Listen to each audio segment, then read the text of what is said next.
Hi friends, সবাই কেমন আছো? আশা করি খুবই ভালো আছো। দেখো, আমি এসেছি অনুকূল ঠাকুরের মন্দিরে। এখানে পুরো মন্দিরটা সাদা পাথরের তৈরি। এখানে চারিদিকে যে আশ্রম রয়েছে সেটাও সাদা পাথরের তৈরি, খুব সুন্দর। এমনকি এই মন্দিরে যারা দেখাশোনা করেন তারাও সবাই সাদা ধুতি, সাদা পাঞ্জাবি পরে থাকেন। আর দেখো, মন্দিরের চূড়োতে চকচক করছে, খুব সুন্দর।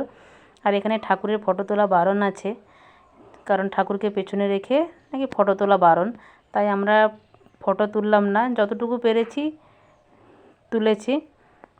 এখানে প্রত্যেক বছর জানুয়ারি মাসে একটা অনুষ্ঠান হয়, হাজার হাজার লোকের খাওয়ার ব্যবস্থাও থাকে। যেহেতু সন্ধে হয়ে গিয়েছিল তাই আমরা বেশিক্ষণ ওখানে সময় কাটাতে পারিনি, যতটুকু পেরেছি ততটুকুই ভিডিও করেছি। আর দেখো, এখানে রয়েছে কড়া। এখানে যে অনুষ্ঠান হয় সেখানে যেহেতু হাজার হাজার লোকের খাওয়ার ব্যবস্থা থাকে, তাই বিশাল বড় কড়াও রয়েছে এখানটাতে। সন্ধ্যের জন্য ভালো করে ভিডিওটা করা হয়নি। বাই, সবাই ভালো থেকো।